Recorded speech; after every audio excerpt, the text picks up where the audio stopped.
Hi everyone. और आज today's topic जो आज हम कवर करेंगे रीजनिंग का एक टॉपिक है, इसको कहते हैं रैंकिंग। ये रैंकिंग है, रैंकिंग एक रीजनिंग का टॉपिक है। ये हमारा JKSSB के अपकमिंग एग्ज़ाम्स लाइक कांस्टेबल है, पुलिस कांस्टेबल और SI का, इसमें कुछ फार्मूलाज हैं। जैसे कई बार पूछ लेता है कि टोटल नंबर ऑफ़ स्टूडेंट्स बता दो। इसमें आपको कुछ नहीं करना है, left plus right minus 1। Meaning अगर ये दिए हुए हैं टोटल नंबर ऑफ़ स्टूडेंट आगे 60, लेफ़्ट से आगे ये 15, राइट से आगे ये कितने, राइट से आगे लेट्स से 20। तो आपको टोटल पूछ रहा है, तो टोटल आप क्या करेंगे, लेट्स से कई बार ये नहीं देगा, आपको 60 नहीं देगा, ये बता देगा कि बताओ जी, अगर लेफ़्ट से बताया, लेफ़्ट से जो बंदा बैठा है सपोज X, उसकी पोजीशन लेफ़्ट से है 15, राइट से 20, तो टोटल कितना होगा उसका, तो ये हो जाएगा 15 प्लस 20 माइनस 1। ठीक है, 15 प्लस 20 माइनस 1, ये हो गया टोटल कितना 35 माइनस 1 मीनिंग 34, राइट। सो जैसे एग्ज़ाम्पल इसका, कई बार ये आपको पहला केस आ गया, ये पूछेगा आपको कि सपोज़ अगर कोई आपके पास ये कोई है, यहाँ से बंदा लेफ़्ट से बंदा बैठा हुआ है, X नंबर ऑफ बंदा है जो इसकी यहाँ से 15 है, राइट से बंदा कितने पे बैठा हुआ है 20 पे बैठा हुआ है। ठीक है, यही बंदा X। तो बताओ जी टोटल नंबर, तो वैल्यू पुट करनी है आपको ऊपर फार्मूले में, 15 प्लस 20 माइनस 1 मीनिंग ये हो गया 35 माइनस 1 मीनिंग 34। ठीक है, आ गया ये केस नंबर 1। इसी में एक केस हमारे रैंकिंग में हमारे पास एक केस और होता है। रैंकिंग में हमारे पास कई बार एक क्वेश्चन होता है कि मिड पर्सन निकालो, मिड पर्सन। ठीक है, मिड पर्सन के लिए हमारे पास क्या होता है, इसमें एक फार्मूला होता है हमारे पास,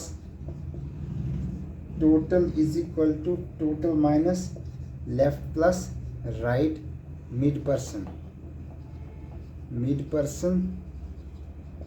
मिड पर्सन जो होता है, अगेन मिड पर्सन जो होता है ये total minus left plus right. और ये केस तभी वैलिड होगा जब टोटल ग्रेटर देन होगा लेफ़्ट प्लस राइट के, मतलब टोटल बड़ा होना चाहिए लेफ़्ट और राइट से।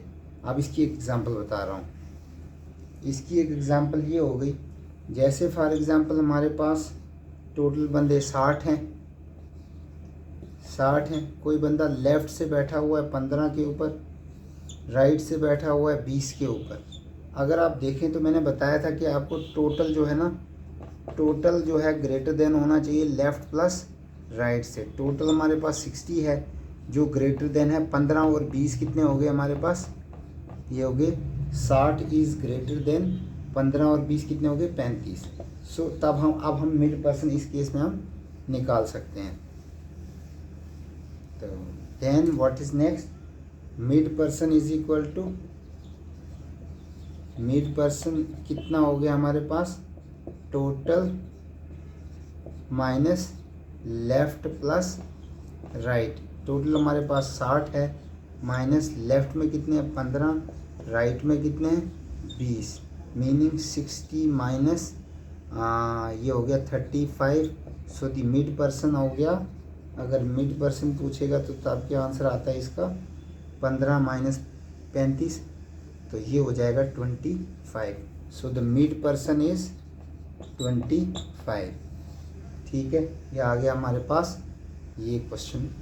एंड ये था, ये लॉजिकल, ये रैंकिंग जो है ना 1-2 नंबर में कई बार पूछ लेता है हमारे पास रीजनिंग में। एंड अगला है हमारे पास सिटिंग अरेंजमेंट।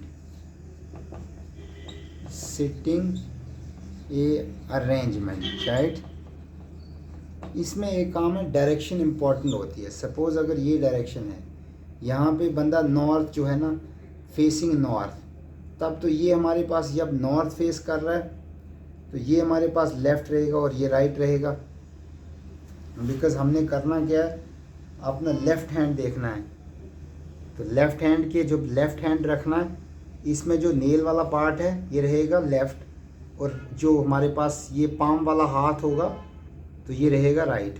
इसी तरीके से बंदा अगर इसमें डायरेक्ट सिटिंग अरेंजमेंट में जस्ट जिसको डायरेक्शन आ गई तो पूरा चैप्टर, लेट्स से अगर बंदा ऐसे बैठा हुआ है, राउंड बैठा हुआ है नॉर्थ की तरफ, तब क्या रहेगा, अपना ये वाला हैंड लाना है, नेल वाला पार्ट लेफ़्ट और इसके पार्ट वाला राइट, ठीक है।